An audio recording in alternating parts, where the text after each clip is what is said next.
Good evening there, everybody. What is happening? Hopefully, y'all are having a wonderful day today. So, when it comes down to it, I thought that I would review this little video that I thought would be very particularly interesting. And this is not going to be the only video that I'm going to review of today. I'm also going to combine this, I believe, with another video, and both videos are going to be by Dante's Boxing Nation. I recorded actually this first part a little bit earlier on, but actually ended up deleting. So hopefully it doesn't end up doing that this time. But this video hopefully will not be any longer than that of 30 to 35 minutes, but we'll see what happens. Anyways, of course, for those of you that have heard it in most recent news, Mr. Canelo Alvarez has released overall or told overall certain sources about what he plans to do in the year 2023. And of course, not too long ago, I believe he stated that he was going to face that of Dimitri Bivol, which is what I personally predicted that he was going to go for next. But Canelo surprised me a little bit and said that he was actually going to go for a tune-up fight first, which I really don't have a problem with because, in my opinion, that actually is the smarter thing to do. I really don't have an issue with it. Now, the only question will be not only is who Canelo Alvarez is going to fight, but will Dimitri Bivol be willing or will he be able to fight Canelo Alvarez overall at that time? Because the only way that I would not see that as an acceptable situation is if the Dimitri Bivol versus Artur Beterbiev, if that unification fight did not end up overall happening, and overall Dimitri Bivol and Canelo they end up having their rematch.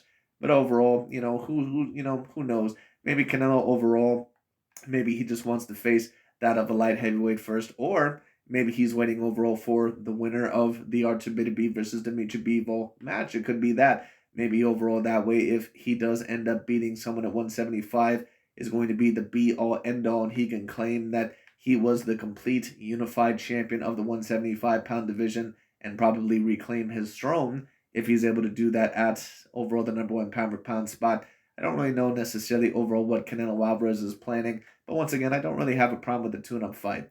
Not only overall because I think that it would probably be advisatory overall for Canelo, in my opinion, probably to take another tune-up fight before he ends up facing Dimitri Bivol or whoever he's going to face, more than likely at 175 pounds next. But on top of that, of course, he did have a recent hand surgery.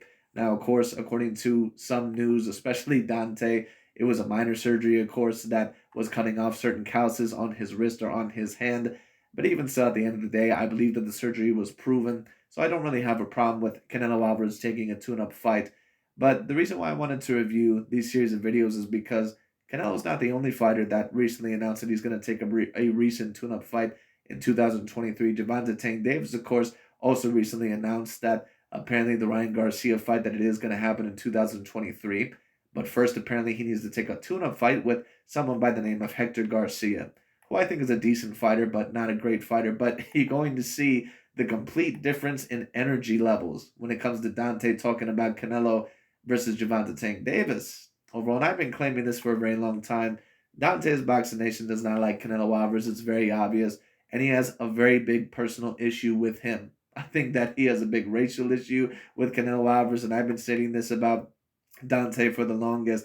Dante, overall, he criticizes these fighters like a Tyson Fury and a Vasily Lomachenko, and overall someone like a Canelo, overall because he sees them usually as the main threat, as the number one pound for pound spot. Any fighter that is a non-black fighter, especially that is usually a threat to the number one pound for pound spot, he usually is going to diminish. Whether that be Gennady Triple G Golovkin, whether that be Canelo Alvarez, Vasily Lomachenko, Tyson Fury, yada yada yada yada. Now, some of you, of course, may be looking at the video right now and you're saying, well, some of those guys have been pushed a little bit or hyped up by quote unquote old media or ESPN, and they degraded certain black fighters, and that's a little bit understandable. But at the end of the day, I think Dante takes it to a point to where it is a complete extreme, almost to the point of, not really almost to the point of utter ridiculousness. It really is overall ridiculous how far he truly tries to push his narrative about how apparently Canelo Alvarez is super overrated and this average Mexican fighter and this hype job. And I've already tried to state this. You cannot be a hype job. You cannot be someone that is just your average Mexican fighter and defeat the names that Canelo Alvarez has defeated. If you know things about boxing, if you know anything about boxing, you know that Canelo Alvarez has not only one of the best resumes in all of boxing today and over the past several years, he has one of the best resumes of all time. And certain people can get mad at that all they want to, but it just is what it is. Okay? It is what it is. But anyways, we're going to see what Dante has to say about both matters. Overall, I'm probably going to have to pause this video or end it and then overall talk about the Gervonta Tank Davis and another one and combine it. But we'll see what happens. Anyways, let's get it started. Dante's Boxing Nation, what's going on, guys? So as I was finishing up my last video reporting the news that PBC has snatched up all of Canelo Alvarez's Mexican dates, this news broke that Canelo Alvarez has announced that he is no longer planning on fighting Bivol next. Instead, he wants to take a tune-up. That's how you can tell that someone truly overall hates someone. Whenever you see overall one of these overall networks or one of these sports networks, when it comes down to it, you can truly tell that they're unhealthily overall either hating on that person or unhealthily in love with them when it comes down to it. Almost kind of like ESPN is with LeBron James, with how big of a fan they are or how much they try to push him. LeBron James overall, once again, he could literally he could take a breath in a different type of way and they would report it on ESPN. When it comes to Shannon Sharp on Skip and Shannon Undisputed, anytime something negative comes in the media overall about Michael Jordan or something like that, he's always the first to commentate on it. Skip Bayless, whenever it comes to LeBron James or Stephen Curry, he's always the first to commentate on it. And that's how you can tell when a person usually is just a hater, because they really cannot overall get enough to stop talking about them. And Dante talks about Canelo almost to an unhealthy degree. I mean, almost any single type of news overall that comes out about Canelo Alvarez, he just pretty much spends his time trying to degrade and diminish his career. And usually when that happens, overall, it could be a sign of envy and jealousy. I don't usually like to allege that because oftentimes certain fanboys, they allege that certain critics are, jealous and envious because that's pretty much a coping mechanism so they don't have to hear regular criticism. But at times it can be true. I'm not necessarily going to say that Dante is envious, but he thinks that Canelo Alvarez overall is a main threat to the number one pound for pound position or being remembered as a great fighter, and he doesn't want him to be remembered as such. He does not want him to be remembered as the best fighter of this generation, because then later on what that means is that he's going to have to hear him in all-time great conversations, and he doesn't want that. And that's why he also tries to tear down Tyson Fury with such a pass and then Lomachenko. So it is what it is anyway. Report he's going to target Dimitri Bivol in September instead of May.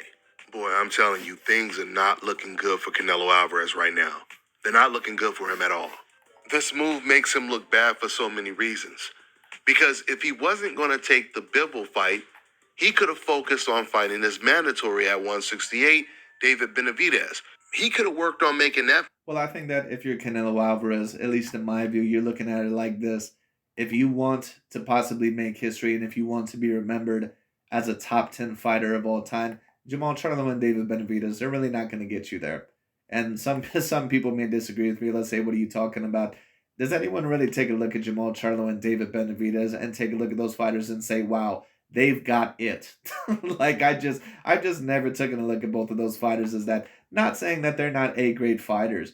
But a win over David Benavidez and a win over Jamal Charlo, it pretty much would be right about there with Danny Jacobs, and I mean, somewhere around there. Very, very good A-grade win, but it's not on the level of Dimitri Bivol or Tabita Beef. Now, sometimes that can be used as an excuse overall, the chasing for greatness, but I think that Canelo Alvarez knows that if he's going to regain his spot once again on the mountaintop of being the clear number one pound for pound fighter, if he's ever going to get to that position again, he's going to have to try to unify 175, or he's going to have to try to at least defeat Dimitri Bivol. So I think Canelo, at least in his mind, wants to make sure that he's 100%, and that overall that he's going to take a tune-up fight. And if Canelo Alvarez is smart, in my opinion, he'll fight a 175-pounder, when it comes down to it. I actually would like to see Canelo try to fight someone like a Joe Smith. That'd be very interesting. That'd be very interesting indeed, because Joe Smith is a natural heavyweight. We all know that he doesn't really have this anywhere near the same skills as Tabita Beef or someone like that of Dimitri Bivol when it comes down to it. But at the end of the day, he's still very powerful, and he's a natural 175-pounder. And that would give Canelo Alvarez a good feel of power overall for the 175-pound division and adjustment. So if Canelo Alvarez is intelligent, and if he truly is trying to go after Dimitri Bivol, which I believe that he'll probably fight a 175-pounder. But we'll see what happens. Before David Benavidez agreed to fight Caleb Plant. Or he could have pursued a Jamal Charlo fight, which obviously would have been huge.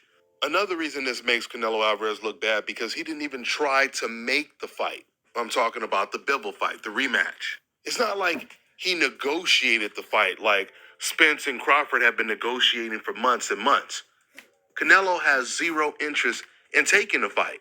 Canelo Alvarez is using. No, Canelo Alvarez does not have zero interest in taking the fight, Dante. He's explained within the past year, overall, ever since he lost to Dimitri Bivol, overall, that he is very interested in taking that fight. He just wants a tune-up, and it's understandable. The man had recent surgery on his hand, whether you think it's minor or not. When it comes down to it, at the end of the day, the surgery happened. And on top of that, it was one of the more embarrassing losses in Canelo's career. Once again, had Deontay Wilder took a couple of tune-up fights and tried to change his corner, I think I don't think it would have beat Fury anyway, but there would have been more of a chance. It's not now if Canelo, of course, fights someone like I can't remember the dude that just recently beat Danny Jacobs. At least with that split decision, I believe in England. John Ryder, I believe is his name, or whatever the hell his name is. Now if Canelo ends up facing him next, and he still won't face Dimitri Bivol or anyone good after that, then Canelo Alvarez deserves full throttle, criticism. But until then, I just I don't think overall that I can really lay all these allegations on Canelo because once again, Canelo's shown me that within the past he's willing to take A grade fight after A grade fight. And once again, a lot of people, they get in their emotions. A lot of people, of course, they think like Dante because of course they're his followers and they think very similarly to him and they don't like Canelo because their mindset is pretty much the same as Dante's. That Canelo is this alleged big white hype and the problem with these guys is that they don't really see the difference between a big white hype and someone that, yeah, that might be a part of it, but at the end of the day, there's still greatness within them. There's always going to be a little bit of that element when it comes to certain Caucasoid or Caucasian fighters, especially in the world of boxing. There's always going to be a little bit of that big white hype element to where they try to brand them and promote them overall to the masses and maybe promote them over certain black fighters. That's understandable. And it doesn't just happen with Caucasoid boxers or Caucasoid athletes. It also happens with other athletes. If you take a look at Tiger Woods, do you think that Tiger Woods was just promoted in a certain way because of his skill set? Of course not. He was the first dominant black overall, or quote unquote black, overall. I almost said tennis player, golf player, I believe overall, pretty much within the history, at least overall the history that we know of. So it is what it is. And then of course now you got Patrick Mahomes in the NFL, and now there's more black, quarterbacks that are dominant in the NFL right now overall. But Patrick Mahomes, when it comes down to it, he overall pretty much has been the first black quarterback, in my opinion, at least that I've seen, that has been on this great of level. Now, is there a little bit of analysts in the media like Ryan Clark and some other people that are probably pushing him up because he's a black quarterback and they want to, support a fellow brother or something like that when it comes to that? Of course. But at the end of the day, we must know the difference. For those of us that are logical and objective, we must look past that and say, okay, you know what?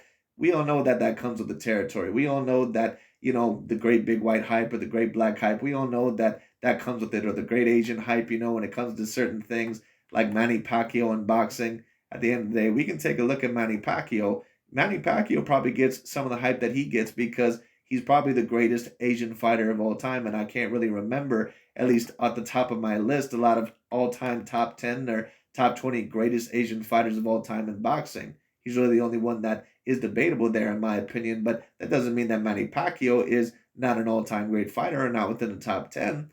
So, once again, we have to take a look at that and say, okay, of course, that comes with the territory. Sure, we may judge them on the curve a little bit, but do they still deserve the credentials that they somewhat get? And calling Canelo Alvarez one of the top pound-for-pound fighters in the world today and calling him a great fighter, that's not something that overall is completely out of territory or out of pocket. That's something that's realistic.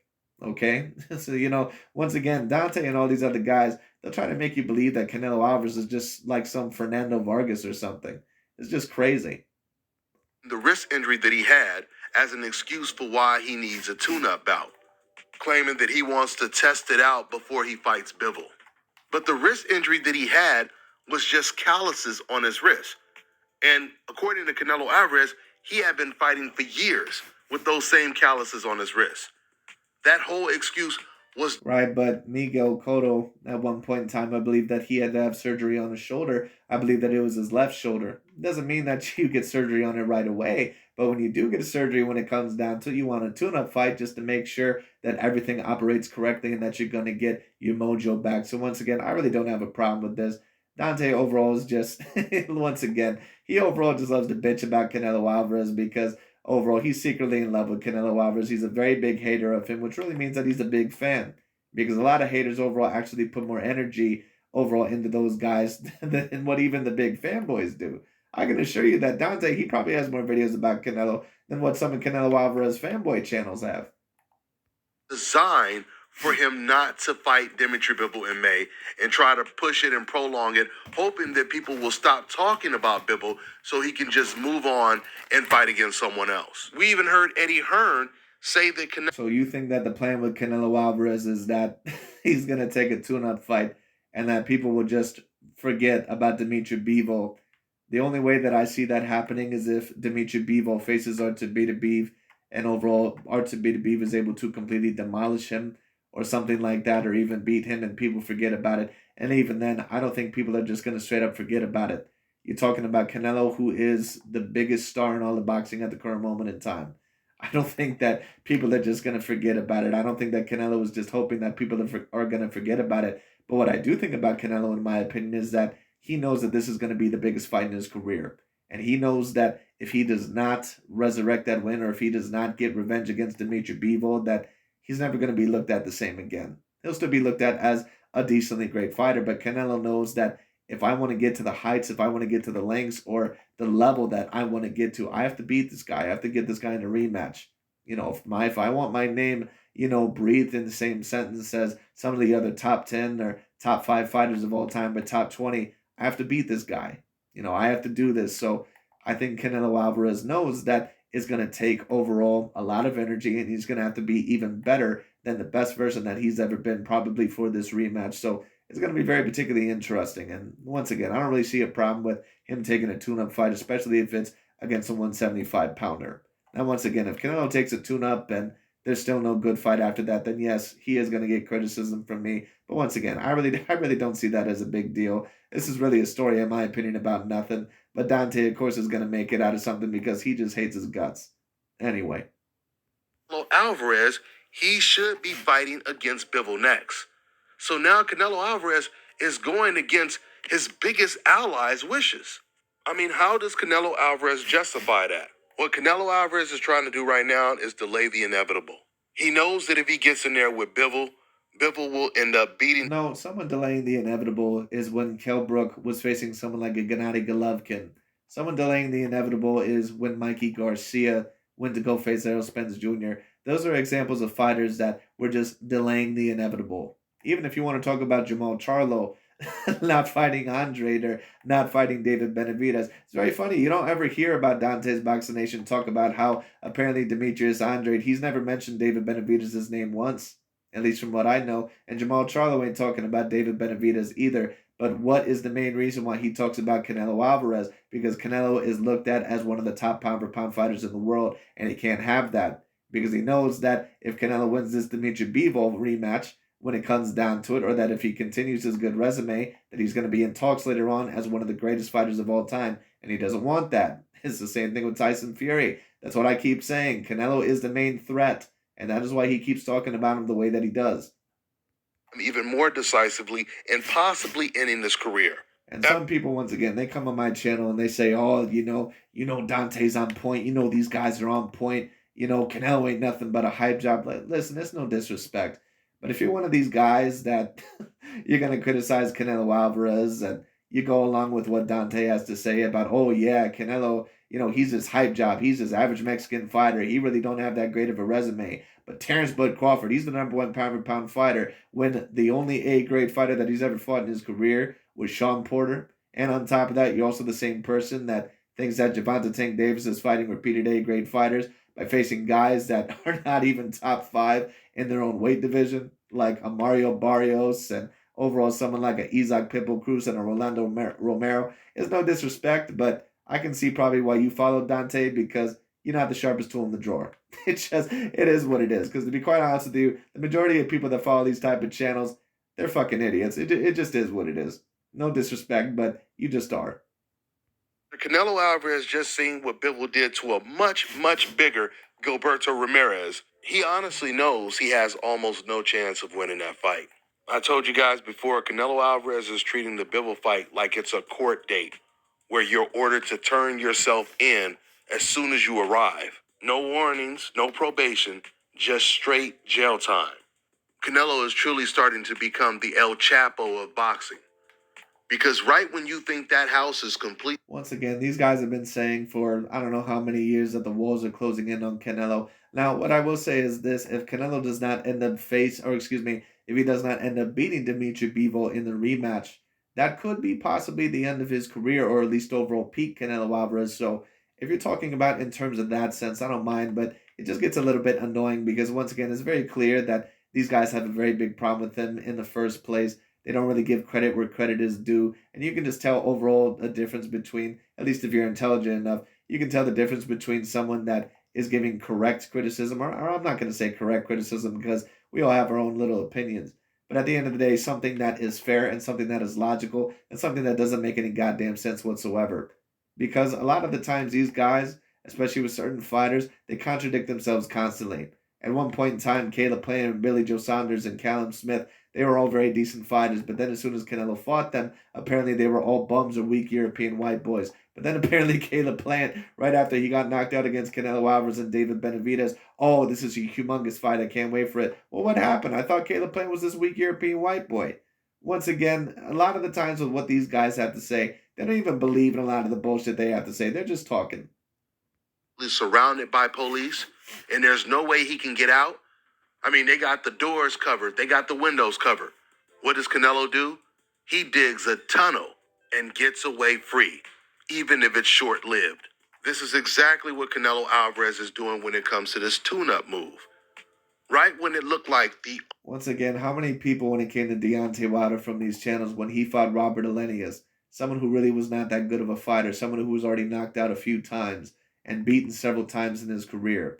Now, of course, that was coming straight off of a knockout loss, two knockout losses actually, to Tyson Fury. But how many of these channels said, oh man, Deontay, that's a cherry pick. What are you doing with the tune-up fight? Fight Andrew Ruiz, fight this, fight that.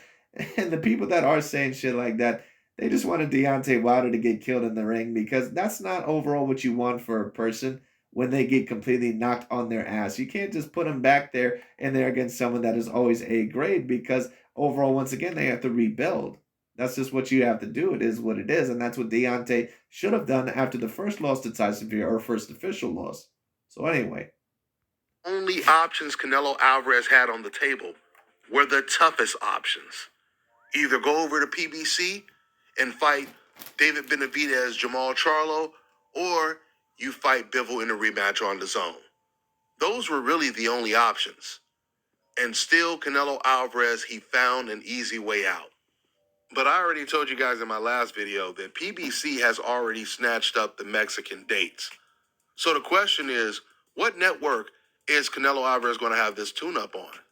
Because the only way the Zone or PBC is going to agree to pay Canelo Alvarez to fight another cherry is if that cherry includes him fighting against a tough challenge. Meaning, they'll say, okay, we'll go ahead and let you fight that cherry, Canelo Alvarez, but you have to sign this two-fight deal that you will agree to fight Dimitri Bivol or David Benavidez in your next fight. That is the only way the big networks are going to pay for Canelo to fight against another cherry. Canelo is willing to do. They'll pay more than likely whatever Canelo Alvarez wants because Canelo Alvarez means money. When you have Canelo Alvarez on your network, you're talking about the person that will attract the most amount of pay-per-views out of any other fighter in the world today. Now, if he does end up losing to Dimitri Bivol, that may change a little bit. So we'll see overall what ends up happening. Whatever it takes to avoid the best competition in his own division. And when I say that, and once again, I've already stated this as well. You know, I reviewed a video by Southpaw not too long ago, that mentally ill dude. And this shows you once again overall how over emotional these guys are and how much bullshit they talk. Because Dante follows a lot of the same shit, and he recommends Southpaw's channel because they're both morons. But at the end of the day, when it comes down to it, I believe I reviewed a video not too long ago where he talked about Canelo and Gervonta Davis.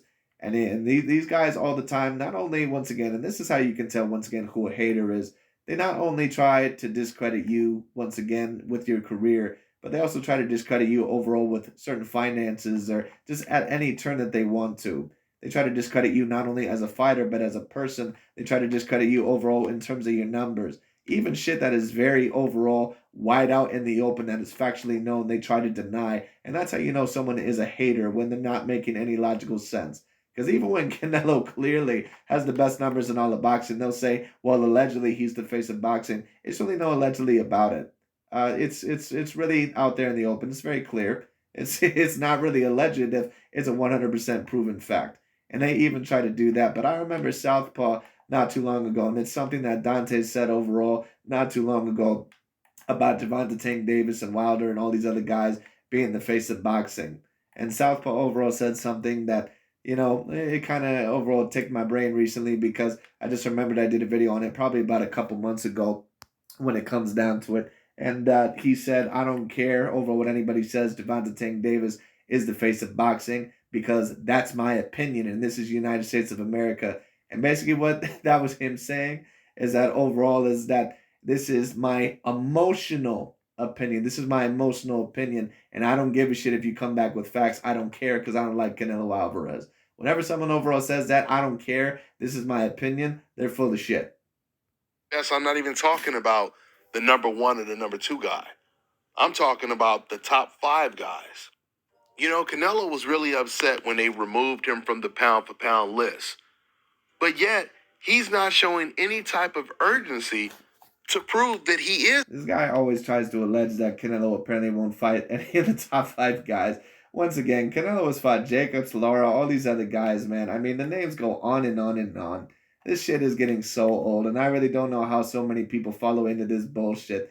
Once again, to really overall follow what Dante says or believe in some of the shit, you either overall have to have a very big racial and emotional issue, or B, you might have to be a major fucking idiot. It just is what it is. Probably a little bit of both. Because who actually believes this shit? Who actually believes that Canelo Alvarez is just avoiding all the top contenders out there? Certain fighters that actually do not fight consistent top contenders, those are fighters like Gervonta Davis and Mikey Garcia. Like, what Dante will literally try to lie to your goddamn face and tell you that Canelo is not facing decent contenders, at least usually, and that Gervonta Davis is facing better contenders than Canelo Alvarez. Like, dude, what the fuck are you talking about? The man fought Isaac Pitbull Cruz, who is not a top 5 135 pounder. He fought Mario Barrios, who is not a top 5 135 pounder. Excuse me, not a top 140 pounder. Not a top 5 guy overall in that division at least. And then he fought Rolando Romero, probably one of the worst skilled boxers in the boxing today. So it's like, come on, dude, what the fuck are you even talking about? Like, who actually believes this shit? Pound for pound, one of the best fighters in the world. This is usually when fighters go out of their way, when they feel that they're not getting the credit that they deserve.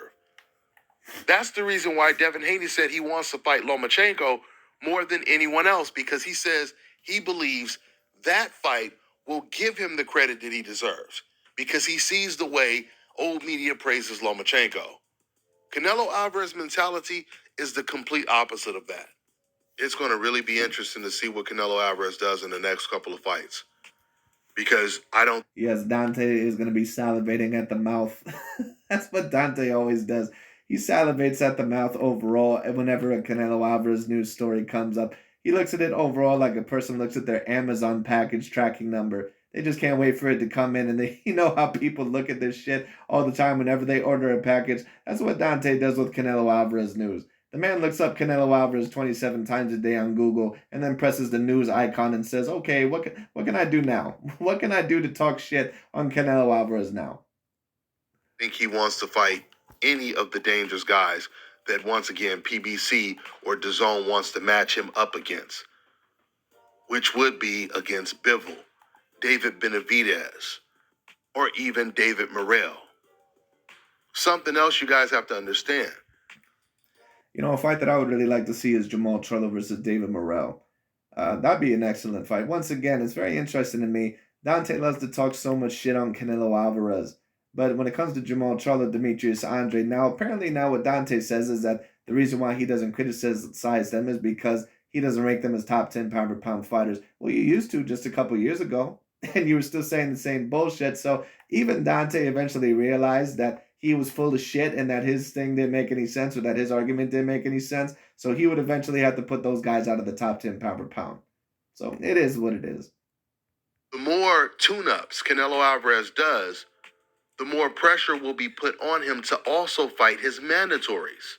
So if Canelo Alvarez is talking about having a tune-up in May and fighting Bivol in September, that means Canelo Alvarez has already accepted that he's going to vacate his WBC title to David Benavidez. Because Canelo... And he might do that because Canelo right now, once again, is very focused on Dimitri Bivol. So we'll see overall what ends up happening, but it's going to be very interesting once again. But if Canelo does lose at 175 to Dimitri Bivol, he is going to have to face both David Benavidez and Jermall Charlo right after that. No ifs, ands, or buts. It is what it is. Knows that the WBC, they just ordered that fight. And then you also have David Morrell, who's going to be his mandatory really soon as well, because he's the regular WBA champion. And you know the WBA, they've been consolidating all of their belts. So the longer Canelo Alvarez delays things, the bigger the debt becomes. See, old media, they had spoiled Canelo Alvarez for so long that Canelo is used to fighting cherry picks and being praised for it. But things... That's right, fighting cherry picks like Danny Jacobs and Callum Smith and Caleb Plant and Billy Joe Saunders. Fighters that are just complete shit. this dude is such a fucking moron, man. Either a moron or someone overall that is clearly lying through his teeth. This is why I can't respect anything that this dude says. This dude is such a fucking moron. Anyways, when it comes down to, once again, why don't you talk about your boy Gervonta Davis fighting the complete bottom of the barrel opponents, Mario Barrios, who was never an official champion, Isaac Pitbull Cruz and Rolly Romero, who were never official champions, but apparently we're supposed to believe that those are top of the line guys. Like, come on, man. Like who, once again, what actual intelligent person actually believes this shit? Like, you have to be a person with, you have to be overall a person with no brain at all to actually believe a lot of this shit that he says. It's just ridiculous. Far more different when you take another L and you get completely dominated, because it becomes harder for old media to justify trying to praise Canelo when he's getting beat in dominant fashion. So if Canelo really wants to, he can just continue to fight tune-ups for the rest of his remaining career. But all it's going to do is further prove how overrated he's been his entire career. And there it is with Dante's Boxing Nation. He's telling you what his problem is with Canelo. He does not want him ranked as the #1 pound for pound fighter. That is the main thing. Okay? Make no mistake about it. Canelo Alvarez continues to prove that he has zero confidence in his ability. Canelo, he loves to repeat his fans' talking points and say things like, I've earned the right to fight whoever I want.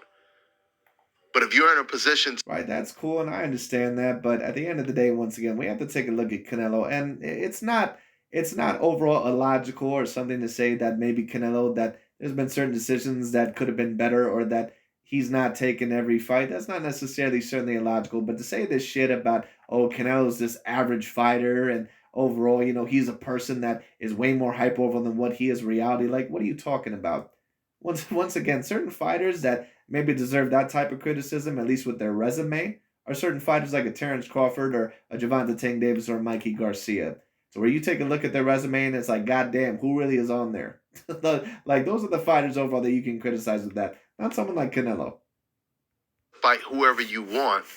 That means you have an opportunity to have one of the greatest resumes of all time. If you can beat... Well, I hate to tell you this, Mr. Dante's Boxing Nation, and you know this, but Canelo Alvarez does have one of the greatest resumes of all time. And that's why every single time that Canelo fights a fighter, there's always some other bullshit excuse. And that's how you can tell, once again, another sign of a hater. Once upon a time, they'll say, oh, well, if they can do this, then I'll give them credit. Then they do that, and all of a sudden they contradict themselves. Then there's just an excuse. Oh, well, he was weak in the first place. Oh, this happened. Oh, this happened. Even when later on it's clearly proven that they were very decent A-grade fighters. Those guys, right? But instead, with you having these options to fight whoever you want, you decide to fight none of them. You decide to fight the weakest link all the time. And Yes, Canelo Alvarez is always fighting the weakest link. That completely makes sense. Someone who's fighting the weakest link the majority of the time is someone like a Mikey Garcia or a Gervonta Davis. Fighters that have never been champions in their lives. Those are certain examples of that, sir, okay? Not Canelo Alvarez. Even if you want to say that you believe that David Benavidez is a bigger threat than Saunders and Plant and Callum Smith, you can completely say that all you want to. But don't completely overall say this bullshit about he just fights the weakest links all the time. Come on, Canelo Alvarez once again fought a lot of very decent A-grade champions in his career. Like, just stop it. and when you're forced to take one of those tough fights, it's not because you chose it, it's because you were pressured into taking the fight. Just like Canelo was pressured into taking the first Bivol fight. The way Canelo No, he wasn't pressured into taking the Dimitri Bivol fight at all. He didn't have to move back up to 175. At the time, he had no belts there, I believe, at the time. So, no, he wasn't really pressured into moving up there at all. He took it overall because he wanted to take that fight. Dante doesn't know what the fuck he's saying right now, but it doesn't really surprise me. The man's a moron. Anyway, Alvarez is moving right now, it's going to be really interesting to hear what Canelo Alvarez says after his tune-up fight. and I'm sure you'll be waiting on the news. Dante has Canelo Alvarez notifications on a ring over on the daily. Because then once again, the pressure of fighting against Bivol will be on him again. And how is he going to justify another tune-up bout after that? We'll see how it plays out. Yes, because Canelo Alvarez is going to take overall 2 tune-up fights in a row. I just don't see that happening. Hey, you know what? If I'm wrong, I'll eat my crow. I'll say that Dante was right, but I don't see that happening. All I got for now, guys. I'm on to the next one. All right, now check this out, guys. If you But anyways, that's really about it, at least for this part of the video. I'm now going to go on, I believe, overall to Gervonta Davis. Let's see overall if we can get through here.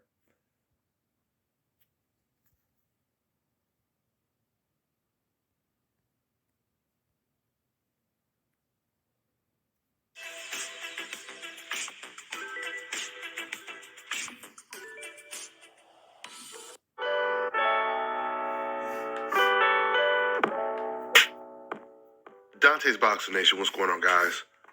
So with this news right here, there is no doubt that Gervonta Tank Davis is going for Fighter of the Year. Gervonta announced that he'll be returning to the ring January 7th. So apparently, overall, what I'm supposed to believe. Now, at least one thing I'll say about this, at least Hector Garcia at one point in time was a legitimate champion. But apparently going after a Dominican fighter by the name of Hector Garcia, one thing I'll at least say about is this.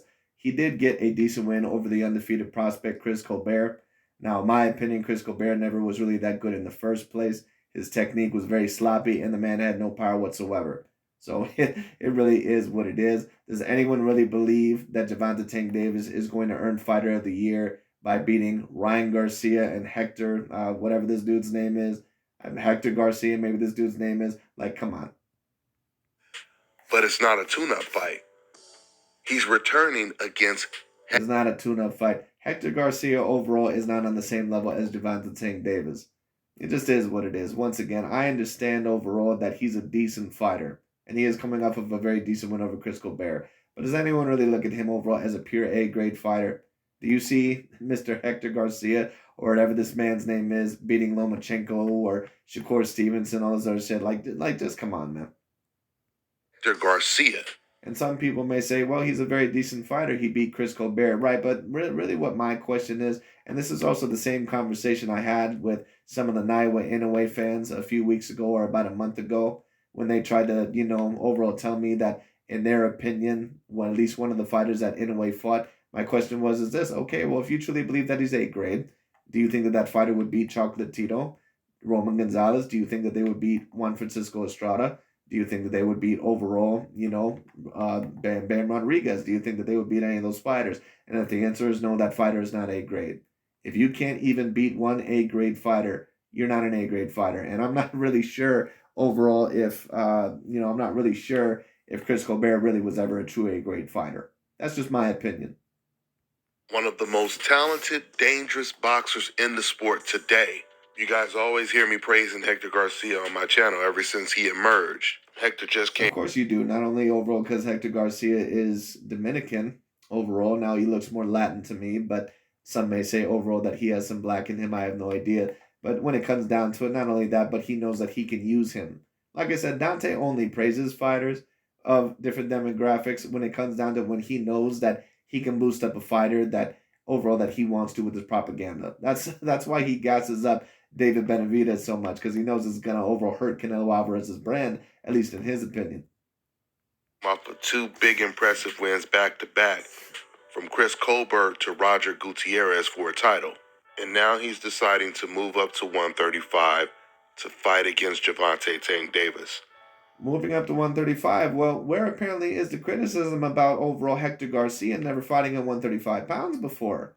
You know, remember when Canelo just recently fought Gennady Golovkin? And don't get me wrong, I was not the biggest fan of that fight either. Because Gennady clearly was a shadow of him, of his former self. But remember Ego and Dante saying all this bullshit about how, oh, well, Gennady had never fought at 168 pounds before. Where is this same energy?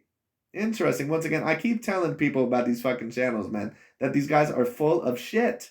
And these same, I get some of these guys on my channel that saying, oh, you know that they're on point. No offense, man, but I ain't really trying to hear from you. like if you're one of these followers of these channels, you gotta have like one peanut rattling around up there. You gotta probably have one brain cell.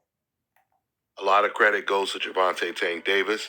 There's a very good chance this Hector Garcia fight can end up being tougher than the Ryan Garcia fight. In Hector's last two fights, I'm not so sure about that. And Hector Garcia, in my opinion, is a tough little fighter, but he's not going to beat Gervonta Tank Davis. Gervonta Tank Davis is just too poised, in my opinion. He's too powerful. He's too good. And he's probably going to be a little bit bigger. Not in terms of height and reach, but he is going to be a little bit bigger in terms of the stature.